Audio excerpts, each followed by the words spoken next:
This is Father Gregory Pine. Wait for it. Steady. Father Joseph Anthony, can you hear me still? Oh, no, you can't hear me. Uh-oh. Oh, hey, there. Can you hear me? Howdy. Yeah, I got you. Dude, it's like it's 2020. That's incredible. Oh, that was fun. No, we haven't had a moment like that in some time. No, that was good. Do you remember when we used to record our episodes via online recording software and it was all just problems all the time? Yes, I remember you spent many hours with customer support to figure out the back ends on everything. And they're like, oh, yeah, that problem is on our end. And sorry you lost all your content, but we can't get it back. That's our bad. No, sweet. Oh. No, but I just had like a little flashback there when we had no problems backstage and then went on stage and had problems. So it's just a great grace to be reminded of the old times, the place from which we have come, so as to yet better appreciate the place at which we have arrived. So like we said, I'm Father Gregory Pine. And I'm Father Joseph Anthony Kress.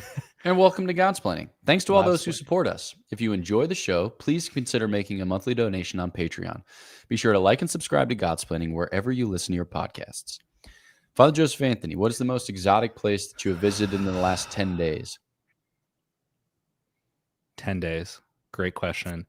I went down to Midtown and I saw Macy's that was all decorated for Christmas. And they have like a little Christmas village thing outside of Macy's right there on 30 Herald Square. And so they had hot chocolates and I would say that's definitely the most exotic thing. But it's fun to see the city come alive and start decorating for Christmas.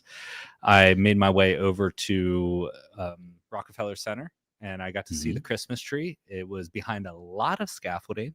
They're still decorating right now, so that's in process. But soon and very soon, that sucker will be lit and bringing Christmas cheer for all to hear.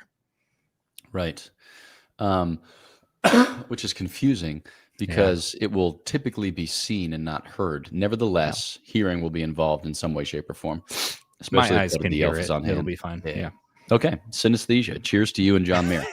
All right, so we thought that here in this opening salvo, as we are accustomed to lob across the bow of your ship as you direct said bark to a safe haven, there are some wild I was just going to say, can you hear provided that? In your neighborhood. Yeah, that's impressive. It sounds like that fire truck is rolling up to your door. Maybe they want to be on Livesplaining. You should go out there and ask them. See if you can get them involved. Oh my gosh, that would be great. So we thought that we would talk about the culture at a turning point. The reason for which is this. It's not clear that cultures recover or that cultures get better. It seems like they attain to a certain maturity and then they might stabilize for a time and then they typically devolve. And the classic example of which is the decline and fall of the Roman Empire, of which there have been written several studies. But people give various arguments as to the reason for which this or that culture fails, but it seems like cultures are in the habit of failing. Very rarely are they renewed. Very rarely are they recovered. So we're looking at our culture, and we're making various observations. It seems clear that we're not powerful enough to wield the technology without it becoming an occasion for our own undoing. And people lament the various ills which we see besetting our current kind of cultural state of polarization and increasing digitization at the risk of dehumanization. And I could add other words that end in ION, but I feel like it would be a little bit excessive because we'll have a Dalmatian plantation. But nevertheless, we've seen certain indications in recent years of changes and positive changes. Like a lot of people will point to the Dobbs decision. I keep getting my B's and D's and N's. Yeah, I know. I've had great difficulty referring to Zoran Mamdani because I keep calling him Mandami, which he isn't. No, he was very emphatic about spelling his name at those debates.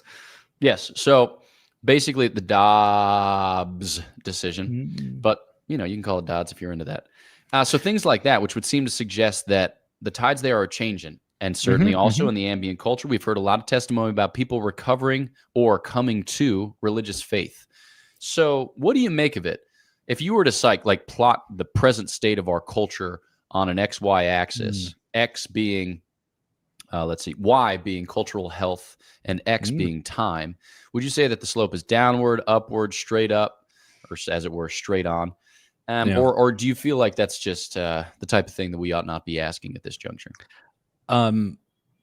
I would say maybe as recent as 10 years ago, and maybe even less than that, 5 years ago.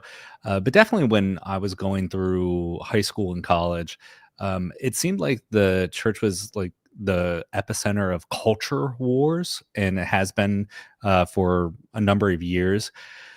And there would be people that really wanted to like their passion was to engage in certain aspects of these culture wars. And John Paul II talked a lot about it. And what was typically referenced was his whole kind of antagonism with the world as being a culture of death, and the church is promoting a culture of life and all these things, which I agree. I'm not going to push back against St. John Paul II in any respect, but I have a little bit of a different take on it, and it is the fact that like I don't really get wrapped up into the culture wars of things because I'm not very interested in saving a culture in a certain sense, because I believe that culture is the product of humans, and that it's the byproduct of humanity. It's human beings that create a certain culture, and I'm more concerned about the salvation of souls, and that if those souls are come to encounter Christ and encounter him in the truth and his salvation and redemption that he offers us, then the culture will shift. So getting back to kind of your original question, I do think that we're seeing a culture shift precisely because individuals, human sons and daughters of God, are encountering Christ in a more intentional and more specific way, that they're converting their lives. There's a huge increase in uptick in the Catholic Church. We're seeing this with a lot of OCIA numbers that are floating around, that we could talk about our own brothers that work in parishes and campus ministries, and their numbers are skyrocketing right now, sometimes even in the triple digits for classes of OCIA. And I think when you see that kind of response and that kind of interest of people who are not just dabbling in certain faith traditions, but they're committing their life and converting their life, then the culture begins to shift a little bit. And I think the two are very, very much connected. Is if you see a culture that is spiraling out of control, then it wouldn't be surprising if you see people who are not living out their faith or not living out their call to discipleship in their baptism. But if you see people start having a renewed interest and a renewed commitment to their baptisms and following Christ, then you start to see the byproducts of that in a culture as those human lives are lived out in a kind of union with Christ, in fellowship and friendship with the Lord and with each other. All right, so man, I got a little scratchy throat over here. Oh, you're good. You're good, bro. Thank you. I was recently in Rome. Basically this past week, I was in Rome for 3 days. I left on a Wednesday night and I got back on a Sunday afternoon. But I left sick and I arrived sicker, and then I got back home sicker still. Yes, it was a great grace in my life. Sickest. Exactly. So just recovering my little voice over here, but feeling groovy, or I should say feeling better with each passing minute. Okay, so I think this point about culture as a kind of issue of cult, as a kind of issue of, humans coming together and worshiping, is an important point. I studied at Franciscan University of Steubenville. We both did, same years. I studied humanities and Catholic culture. One of the authors who kind of gave shape to that program is named Christopher Dawson, who was an historian of the early 20th century. He kind of came onto the scene in the late 1920s, and he counters a kind of progressive notion of the unfolding of history. There were others who were around at the time who were saying that things are bound to get better by virtue of our technological advance. And then you think of other people around at the time, like G.K. Chesterton, who say, not so fast, on account of the fact that the only principle that works itself out automatically in man's kind of historical experience is original sin. And that's not a principle of evolution, it's a principle of devolution. So if we are going to advance, we're going to have to be saved from the wreck of our human existence. So it means a real reckoning with our sinful condition, our vicious tendencies, and then a kind of, like you say, openness to the gift of redemption as God makes himself known and available. And so I like this idea that what we need isn't so much like a culture shift. I think that we can profit to a certain extent from a culture war insofar as we demonstrate what we care about on the basis of what we fight for. But ultimately, what we need is a revival, and I think that Hmm. we see signs or indications of that revival, as you described, not just amongst Catholics, but also amongst Orthodox and amongst a lot of evangelicals as well, non-denominationals, Baptists, etc. So people are coming back into the practice of the faith. They're discovering with a certain urgency their need for the Most High God, because the promises of a secular kind of progressive dispensation have proven empty or vacuous. Hmm. So yeah, I think that in that sense, maybe there is hope for the culture insofar as there is hope for people who can come to know the Lord in the here and now. And it seems like the conditions are, perhaps somewhat fragile and volatile, but nevertheless propitious. All right. Any final thoughts on the theme before we move on to some questions? Yeah, I mean, I think the recent book, which was a successor to one of my favorite books, From Christendom to Apostolic Succession, the successor is called The Religion of the Day, kind of touches on this, what you were saying, that like when we speak of culture, the root of that being cult and looking at the worship that we give and how we live our lives. That book, The Religion of the Day, does a really good job of kind of doing a little bit of a survey and kind of laying out the landscape of what we're currently dealing with and what our society is worshiping as its culture and thus as its own religion, and how are we supposed to engage with that as Christians and as Catholics.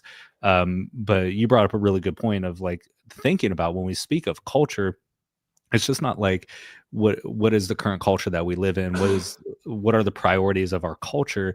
It's not just like what are the vibes and things that we appreciate or prioritize. It's no, what are we actually worshiping by how we live our lives. And it's important to see it and to think about it in that context. Blamo. All right, folks, we're going to turn now to your questions. We're going to start with the questions which are submitted ahead of time by our Patreon patrons. These are all just thrown right up on, or right on Mm. up. Those would be the right. Yeah, yeah, yeah. Right up on. Wow, that's They, another they're callback they're to thrown Homestar Runner. somewhere. Homestar wanna. I'm Homestar 10, and this is a Dude, website. Homestar shows up in so many of our episodes. He's like our He official does. mascot. He's an icon. All right, here we go. In C.S. Lewis's Mere Christianity, he writes of the, quote, law of human nature, moral law, or rule of decent behavior. However, in today's culture, many of these, quote unquote, decent behaviors are often missing in our local communities, schools, local workplaces, etc. Moral law can be violated where black becomes white. This frequently results in many injustices, not on the scale of significant global issues such as wars and poverty, but in injustices that are often accepted as routine. How do we not become weary? How do we teach children slash teens slash young adults not to become frustrated and weary when they routinely face injustices? Beth. All right. I have a couple of thoughts. One thing is, yeah, there are ways in which we as human beings become desensitized to the moral law. Mhm. Nevertheless, you can't blot it out wholly and entirely because it's just the issue of our nature. We fit or we correspond to the moral law and its fulfillment. And so you can trust that it'll always come roaring back, even when you act contrary to it. Nevertheless, like you're right. I think we need an ongoing education in the moral law, and we need to, kind of somewhat systematically or at the very least critically review what we take for, just kind of normal operating procedure, standard operating procedure, and determine whether or not it may in fact be sinful or vicious. So we'll talk sometimes about structures of sin where things kind of get baked into society or baked into the culture. And then we cease to fret too terribly much about the aforementioned injustices because it's just, yes, Mhm. status quo. All of that is ultimately rooted in personal sin. So we're responsible for our own conversion, but then testifying to those over whom we have care when it comes to their conversion. So I think there are some steps to be taken, obviously, but it starts with our own personal conversion. Yeah, I think the question of like, okay, well, how do we teach our teens, young adults, and our children? I think the first thing is to be a witness of that. You know, for so many people, like you were saying, these aspects of moral injustices or moral issues that just become baked in our society and then are taken for granted that that's just the way it is, people will assume that that is the way it is until somebody presents us another option. Like, it doesn't have to be this way. So I think, presenting and living your life in such a way that it kind of asks those questions of, okay, well, why aren't you doing that way? What is it that is different? Why have you decided to live differently? Both presents a different option, but also helps the teens and the young adults to see that there are other options. You don't have to just get swept up and caught into the stream of a deviant culture in those ways. And I think also just recognizing that the gift of perseverance is a real grace and a real gift, and that, yeah, you're going to have to, almost persevere multiple injustices and the kind of nagging small injustices throughout in order to persevere in virtue. But I think, how do you teach children or teens and whatnot? Well, they have to see that it's possible. You can talk to them and you can give them theories about what could be done, but until they actually see that it is possible to live that way, it's just going to be imagination at that point. All right. I've forgotten. Amongst the Godsplaining crew, you and I probably talk the most. So what we're going to do is one or the other of us will answer. So I'll read the question and then I'll pass to you, and you say take or pass. If you take, you send it. I don't speak. I just consign myself to relative silence. If you say pass, then I'm just going to unload, irrespective of whether I know anything about it. Here we go. That's a good system. Friends. Let's try it. Here we go. After Mater Populi Fidelis, there was much online consternation. The world is always upset with the church. Peter, Paul, and Judas expressed consternation. Mark, Luke, and Matthew did not openly complain about the church. How do Dominicans handle angst with the church? Slow money time. Slow money time. Fantastic. I want to pass and give this to you. What do you think? Here we go. Yeah, great question. I think that part of this is the online culture. So online culture seems to favor outrage, scorn, derision, mockery, protest, these various modes of speech, which kind of are couched in largely critical or antagonistic terms. And so, I think regardless of, who the current pontiff is, I think the last decade has just been bad for the discourse, and then that we found ourselves kind of being pushed to the fringe. The political polarization, which we lamented at the top of the hour, has also become true in a certain sense of our ecclesial life. And so I think that, like, some of us are we just kind of feel beaten up, or we just kind of feel traumatized because we're in kind of like how do you describe it best? We feel uncertain or we feel insecure. And so a lot of these reactions are just kind of allergic reactions, the type of reactions which you see in a political setting, but here we are in ecclesial life. And so, I think that it's probably just going to take time to get over that. Like you said, you witness a certain consternation in the church from the very start, but I don't think it needs to be the case in the present moment. There are things that happen which are genuinely concerning, but then I don't think that we need to express our concern over every imaginable issue as if it, weren't fully digested until such time as we expressed ourselves for or against. So I think we're seeking to cultivate a certain humility. We're seeking to cultivate a certain docility. We're seeking to, dispose ourselves well to receive the riches which the church bestows in abundance. And we have to be willing to admit to a certain degree or extent that a lot of this is beyond us, insofar as we don't really have the competence to effect a change. I just don't know what more we can do. So those are some thoughts. All right, here we go. What are your thoughts on Ignatian spiritual exercises? Should we do them, and why? Ignatian spirituality and Ignatian prayer is extremely popular. And it's been kind of tried and true within the history of the church that it can be a advantageous method of prayer if you need help with that. So yeah, I think it's okay to kind of be guided and to have a certain familiarity with it. It's not the only way of prayer. It's not the only form of kind of praying with scripture or, imaginative prayer or meditation and things like that. So this question of like, should we do it or not? I don't see necessarily as if there needs to be a definitive statement. I think it's actually more kind of subjective and almost personal, that if this is a form of prayer that helps you to pray and grow closer to God, then that's it. It has a tradition, a very strong tradition, and part of our church's history. So there's no reason to fear it. But I also don't feel like there's an you just shouldn't feel like you're pressured into saying, oh yeah, I have to like it. If it doesn't work for you, then don't do it.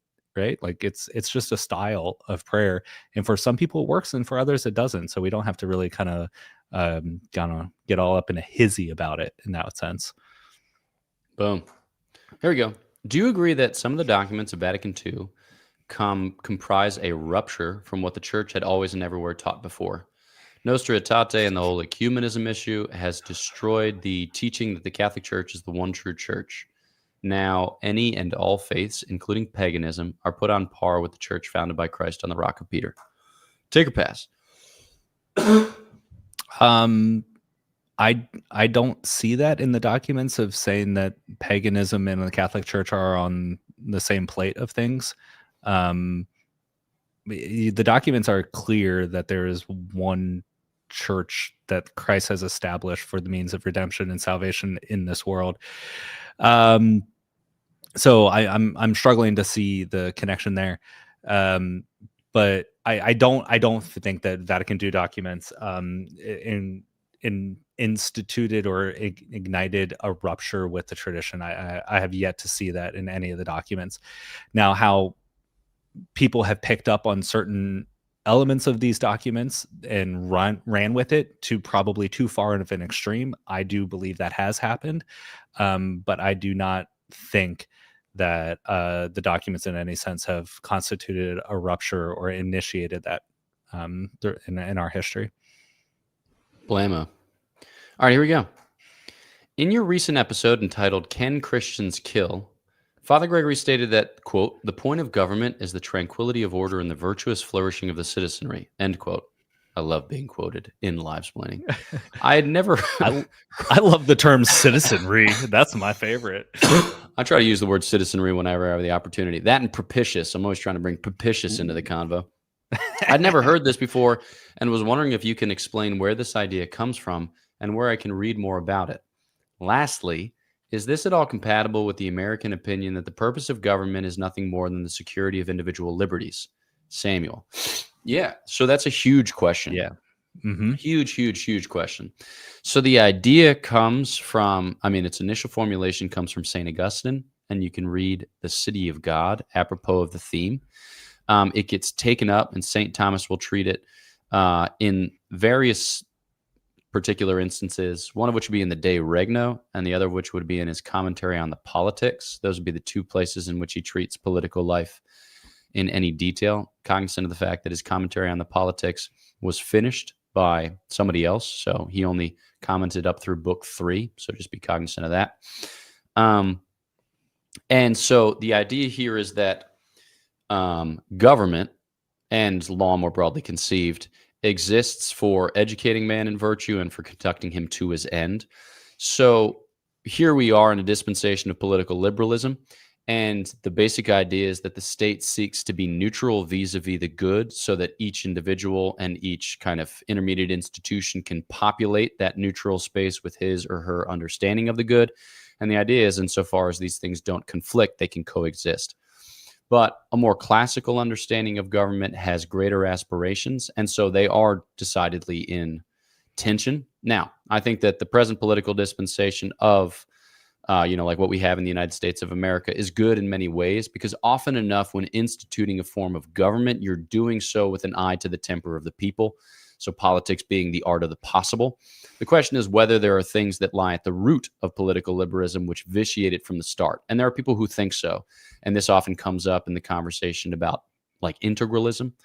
But I think that what we can say at this juncture is we would admit a kind of pedagogical or instructive aim or end of law. And we see the government as the legislator and as the executor and as the judge of said laws as kind of taking part in or contributing to the realization of that goal or aim.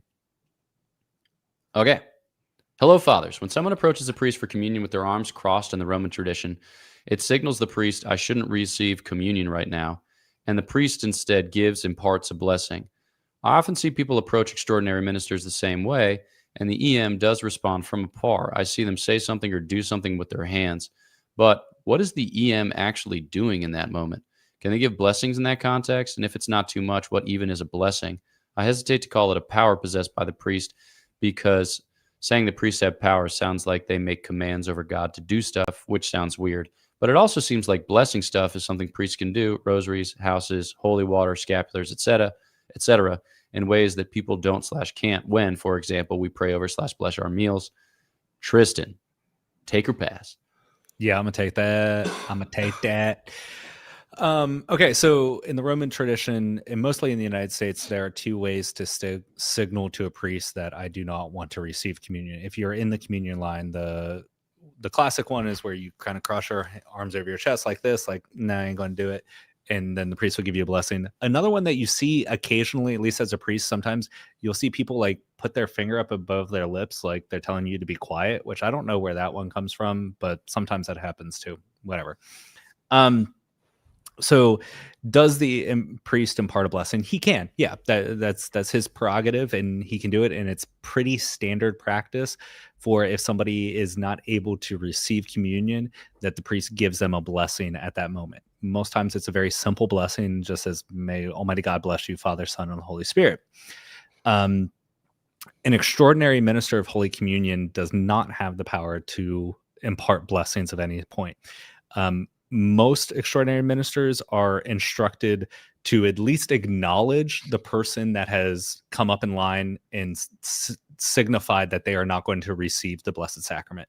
So many times the acknowledgement is not to impart a blessing or impose a blessing like the priest would, but to just simply say, may God bless you, right? So that is kind of asking for a blessing, but not actually imposing the blessing. The difference there is may God bless you, as if, I don't want to say as if somebody sneezed and you're like, God bless you type of thing.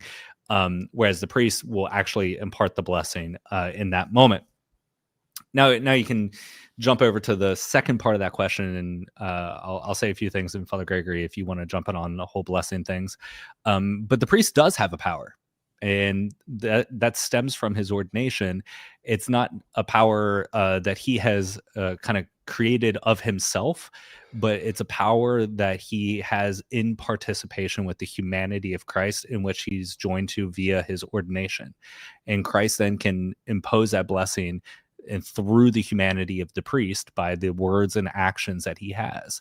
And so can a priest, and can we rightfully say that the priest has a power to bless of himself? No. Through his ordination in union with Christ, yes, he does. And in those moments, he is acting with his sacerdotal powers to impart blessings, whether that's over a house or a sacred object like a rosary or an image, or maybe over top an individual or a person that approaches themselves in line. So we shouldn't shudder from that, thinking that this gives this individual person that he is commanding God, but he's actually not commanding God, but he's participating with God, who has given him the ability to distribute the graces that he has through blessings and the like in that way. Yeah, I'd say just to clarify the point that you made, the difference between kind of invocation and command. Basically, like, you can make an appeal to God to bless things, but as an ordained minister, you actually participate in God's blessing of things. So you become part of the story whereby God is transforming, the individual concerned by the blessing. So there's a kind of upward movement that we can all perform when we say a blessing over our meals, or when, we say, may the Lord bless you, or when, like parents even can say certain blessings over their children. That'd be a strong form of that kind of upward appeal. And then there's the kind of downward movement where we are involved. We ourselves are kind of implicated in God's bestowal of divine things. And I'd say that a blessing, like metaphysically speaking, I think it's kind of like a relation in the sense that you fasten a person more fixedly or firmly in a relationship. So it's a kind of layering on of a relationship to God or to, holiness. All right, we're almost at the end of our Patreon questions, I think. I hope I haven't skipped any. Maybe I did skip some. But I don't think I did. I think I'm crushing it. Yeah, kill stuff, blah blah, thus and such, priest. Yeah, great. Okay, love it. Oh no, we got one there. You skipped. Hold on, you skipped the Rosary Pilgrimage one. We'll get back to that. Okay, nice.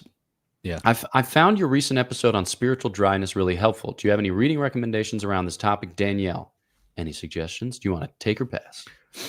I'll offer one suggestion. I think you can offer one suggestion. I would say Eugene Boylan's This Tremendous Lover.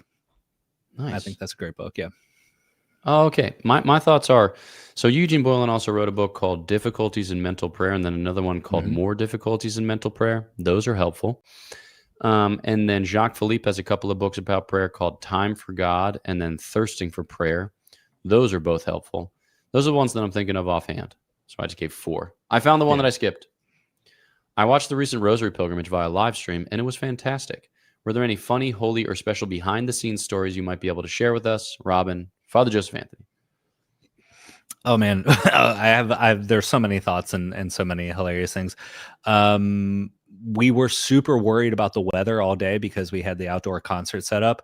So I've never spent more time on the weather app on my phone than watching the radar and trying to time up whether or not we would be able to have that concert outside. And then talking to the band and the production team, we just kind of got to the point we all looked at each other like, we're just going to do this and see what happens. So that was kind of a fun moment. And we had a young man who had traveled with his family a very, very far distance, and they had been in contact with me earlier, and he wanted to be able to serve mass at the Dominican House of Studies during his visit over the weekend, and that wasn't going to be able to work. But I told his father to bring his cassock and surplice with him to the Rosary Pilgrimage, and we were able then to have him be one of the acolytes and servers for benediction, which was a really, really fun moment. And I remember I was busy running around all the place, and at one point I had turned the corner, and Brother Pius, who was our deacon, had been working with this young man to prep him to serve.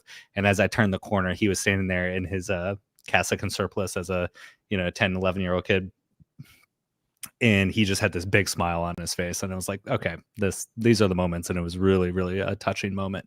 So yeah, I think those are some of the behind the scenes things that we were able to enjoy and have fun with. But thank you for watching. Thank you for participating. We were very, very pleased with the response and the turnout, and hopefully it was a good event for you. And get ready for next year, September 26, 2026. Let's go.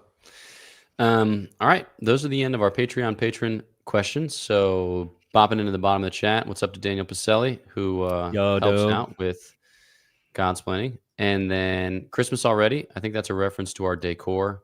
These are actually evergreen features of our office adornment. So it's Christmas always. Or maybe when I was talking about New York City, the city starts decorating for Christmas super early. Yeah. That is nice work. It's a big deal in New York City. Like, yeah, everybody travels to New York for Christmas. So yeah, they start prepping pretty early. Blamo.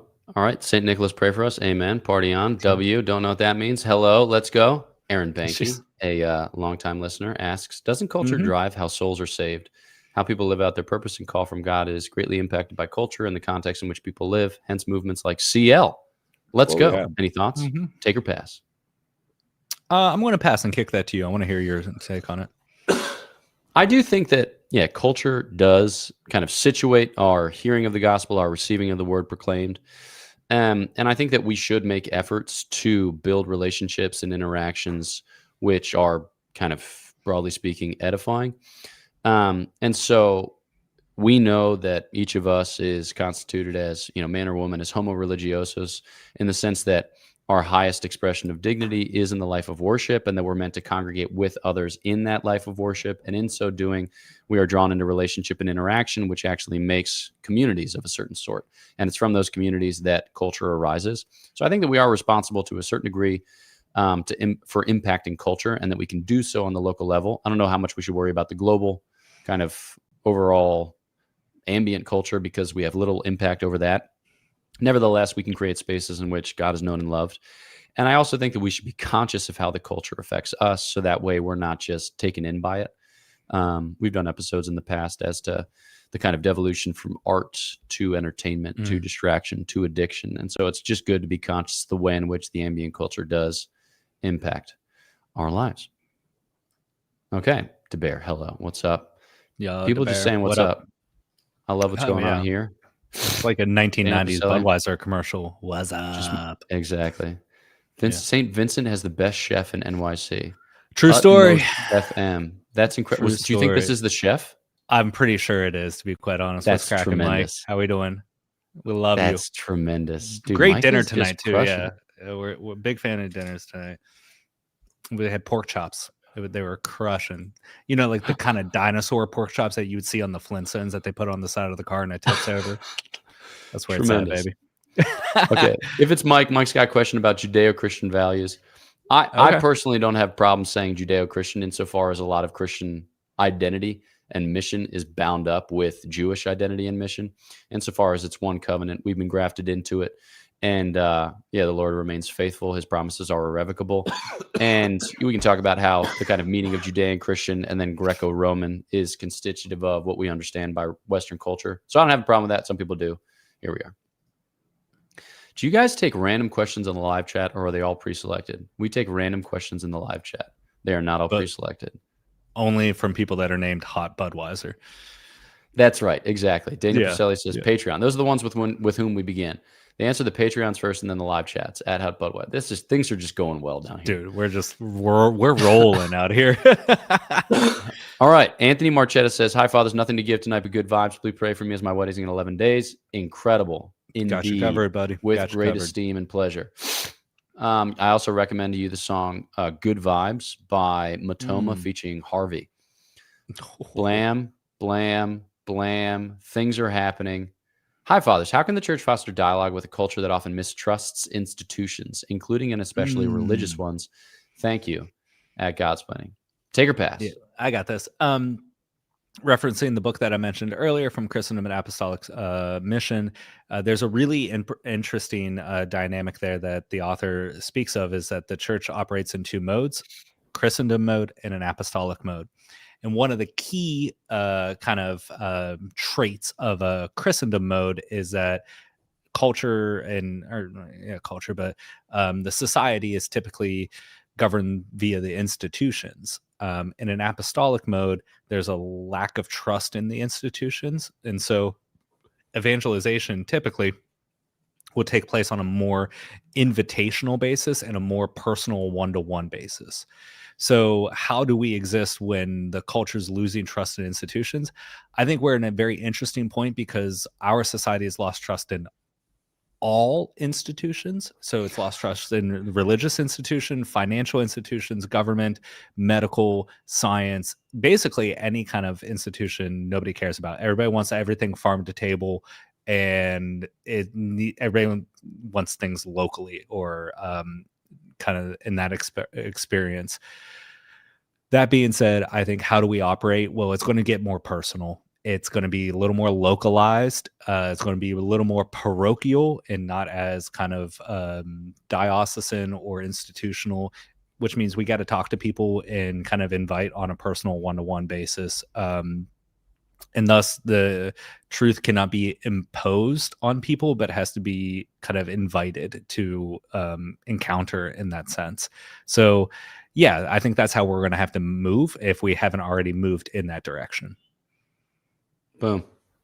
All right, we got a super chat from Beta Carotene. So thank you for cold meds. I'm assuming that's a reference to the fact I think that's for you. Yeah. Earlier. All right, here we go. Do you guys all wear the same style of rosary as part of your habit, or is there some room for creativity? Some room for creativity, my friend. Yeah. We all have to procure our own rosaries. So that's like one of the things when we enter the novitiate, we have to show up with our own rosary, no matter where we can get our hands on it. So I got mine in Lourdes when I was a college student. I visited Lourdes and bought a rosary over there. And you made yours? Made mine. My mom made it, but then she made it with wire that was really thin, so it was always exploding. So I remade it. I remember that. Mm-hmm. Yeah, you were like a hand grenade in the novitiate every time you went by like a A door cabinet with a that had a knob. yeah, it was like beads It everywhere. was volatile, fragile. Any theology manuals that you recommend? How about the Summa Theologia? I knew it. Blammo. Woo! All right, here we go. Anthony Marchetta says, I don't get the concept of spiritual dryness because I have never actively heard God in an audible way. Prayers have been answered, but never with anything like an interior voice. Is this normal? Totally normal, my friend. Yeah. Totally normal. I often hear people lament how awful our present day is compared to 200 or even 50 years ago. Do you fathers think that the better culture of years past actually meant anything about the general health/salvation of people's souls? Also, any Advent book recommendations? Take or pass? I think we have to be aware of history. If we're not aware of history, we're bound to repeat it. So I love looking back to 200 years ago and 500 years ago, but also you have to remember that if we're looking into a specific time period or looking at the church in a specific way, like we have to also take care of providing the greater context of other things that are happening in the world at that time, and those things affect how the church was lived out as well. So we have to kind of really look back at history with open eyes and seeing a lot of the context that's happening as well. But I tend to not lose sleep about was it better 50 years ago or whatnot. The time period in which we currently live is the gift that God has given to each of us. We have been chosen to live and intended to live in this present day. And so to long for a society of ages past and try to spend all that we have to recreate the past, I think we're misguiding our efforts in our life instead of trying to live in the fullness of where we are in this present moment. So I think it's good to live or learn from the past, but to understand that the time in which we live is a gift that God has given to us, and to live in this moment in the fullness. Boom. One thought from Michel Foucault. We're going to have an episode on Michel Foucault not too long from now. He says there's neither good times nor bad times, just perilous times. It was indeed the cook at St. Vincent's. Incredible. Yo, What did dude, St. what up? Thomas mean when he said women are misbegotten? And how does that apply to Our Lady? Good question. Short answer is I don't actually know that well. It has to do with his peculiar understanding of human biology and embryology. But I think the idea is that somehow like a woman is a misbegotten male, like a partially formed male, like something happens in utero or in the process of gestation where there's like a dividing of paths and women being the lesser and man being the better. I think that's more so indebted to like Aristotle than it is to St. Thomas's original thought. And I read an article at one point which would seem to suggest that St. Thomas minimizes a lot of the damage of the biological and embryological theory of his day and is able to recognize, for instance, the equal dignity of women. So he has this cool little line where he says, Eve was taken from Adam's side, not from his feet, lest he rule over her, or from his head, lest she rule over him, but from his side, so that she might prove a helpmate. So, yeah, I think there's something to be said for that, for his kind of amelioration of a theory, which was wrong. And as to Our Lady, St. Thomas accounts for that in cool fashion too, and again makes adjustments. I don't know all the details. Father Joseph Anthony, where was St. Joseph buried? Probably in the ground. Love it. All right, colds can be cured by taking Zicam Ultra. My voice professor told me about it before my voice recital. Thank you, Melissa Ann Reyes. I'm pumped at that prospect. All right, hi, Fathers. I'm exploring the lay Dominican spirituality and would love to hear your suggestions. Yeah, people are getting into the lay Dominicans more and more. Any thoughts, Father Joseph Anthony? Yeah, I think definitely begin to inquire about it and research it and see if there's a local chapter around you. Father Patrick gave a really great description. I think we were in Tulsa. We did our live event out in Tulsa, and somebody asked a question about it because it typically comes up in our events. And as he was talking, he said, one of the things about the chapters of lay Dominicans is that the experience is a very localized experience. And so making sure that you are connecting with kind of the local chapters in such a way that you're starting to get this experience, that there are a lot of different chapters and they all kind of have different kind kind of flavors to them, but to do your research and to begin to connect with them. But yeah, I think having an opportunity for lay men and women to participate in the mission of the order of preachers, of which we are members, I think is a great thing, and I encourage it for sure. Blamo. All right. Wow. I am dying over here. Yeah, Just absolutely you're dying. struggling, bud. Should I study biblical Hebrew or Latin? Fascinated by both, not so much by Greek. Purpose to read scripture. I mean, the scriptures weren't written in Latin. They were written in Hebrew and Greek. So if it's really to read scripture, Hebrew. If you're looking to read St. Thomas, Latin. Steelman Molinism. Oh, I mean, the hard thing about Neo-Bonniesianism is that at the end of the day, you have to ask the question, why did God not give this person the grace if he could have given this person the grace? That's really hard to answer. So Molinism looks good by comparison. All right, another question, if I may. How can the church rekindle faith in a society exhausted by constant busyness and distraction? Thank you again. Father Joseph Anthony, any thoughts? How can the church rekindle faith in a society exhausted by a constant busyness? I think the church being herself is, kind of a simplistic answer, but like the church is always going to be steady and the church is always going to be stable.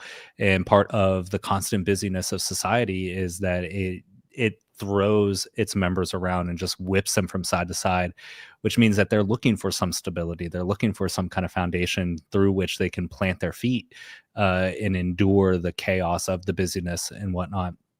I think it's interesting that you see a little bit of this reflected in kind of ecclesial architecture. Now you got me coughing. Ecclesial architecture typically is a response to the society and the lives of the church members at that time. So in medieval times, you get Gothic architecture because everything's kind of pointing up. It's very catechetical, blah, blah, blah. You get Baroque architecture that's a response to the Council of Trent. So it's wanting to talk about like kind of the abundance of God. So you get all this abundance of angels and things like that.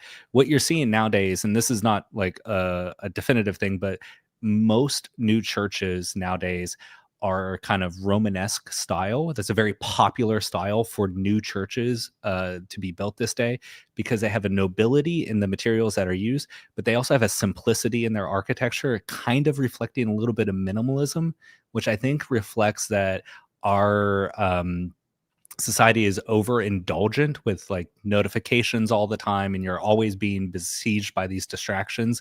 So the churches are kind of a refuge and a simplicity to show the simplicity and divine beauty of God in that way. So the answer is, how do you deal with a constant busy society, or how does the church approach it? Well, the church is never going to want to fight or to compete, if you want, with the busyness of the world. She's going to want to be herself, and of herself that's attractive. The beauty and the grandeur and the stability of the church herself will be attractive in that context. Boom. All right, guys, we are coming to the end here. One further thought from the cook there at St. Vincent's. Aaron Banky, dying over here, just dying. Aren't women supposed to be the pinnacle of creation as the last created being in Genesis? There is an interpretive tradition, kind of, which reads the second creation account along those lines, but it's typically paired with the first creation account in which man and woman are created together. So that kind of equality and dignity is to be underlined thereby. Gift ideas for Dominican priests for Christmas, Father Joseph Anthony? Chick-fil-A gift cards. Oh, I had the same exact thought. Do you know any stories about St. Augustine Zhaorong? Nope. Nor do I. Do the masses offered for confraternities apply to individuals after they have died? I don't think there's a confraternity of the dead. If there would be, then those masses probably. I think the masses are for the living members. You can offer different masses for the dead, but yeah. Boom. What is your favorite picture to meditate on? Mine is the Holy Face of Jesus, Shroud of Turin. I have a painting of Aslan, the lion from the Chronicles of Narnia that it's hanging in my office, and I love that painting, and I've meditated on it many a times. Nice. One of my faves is the Coronation of the Blessed Virgin Mary by Fra Angelico. It's right there. Ooh. All right, the cook's telling me to take turmeric and ginger shots and to build up my immune system with plenty of oranges. You guys are up. Thank you, Hot Budweiser. Don't white knuckle it. Favorite Father Joseph phrase. Nice, cool. Party on. Churches look like bully. All right, here we go. I just researched how GERD can cause itchy throat. Do you think the people in the Old Testament were so adamant on eating clean foods to avoid GERD? Melissa Ann, you are crushing it. You are absolutely crushing it. For those who don't know, GERD stands for gastrointestinal reflux disorder. Oh, there it is. And it's something that I've been dealing with for the past 8 years. Part of the reason for which I keep losing my voice / having to give up eating a bunch of different foods. Not Chick-fil-A, though, my friends. Chick-fil-A remains on the table. We'll never give up Chick-fil-A. Exactly. Sooner death. Oh, Sooner death. Although I can no longer have Chick-fil-A milkshakes. Life is tragic. Okay, the peppermint milkshakes? Come on. I have to fire down like 1,000 lactates, and it still hurts me. Sometimes it's Do it. Yeah, exactly. Again. Okay, so we've come to the end of our time. Thanks so much for dropping your questions in. It's been a pleasure to be with you. If you haven't yet, please do subscribe to Godsplaining and push the bell and get sweet email updates when other things come out on the channel. And in your prayerful consideration, please think about supporting us via Patreon because we're very grateful. And that keeps the wheels rolling, which is to say it pays for the people who do the work behind the scenes to help the podcast come out. That's all I got. Know of our prayers for you. Please pray for us, and we'll look forward to chatting with you next time on Godsplaining. Boom.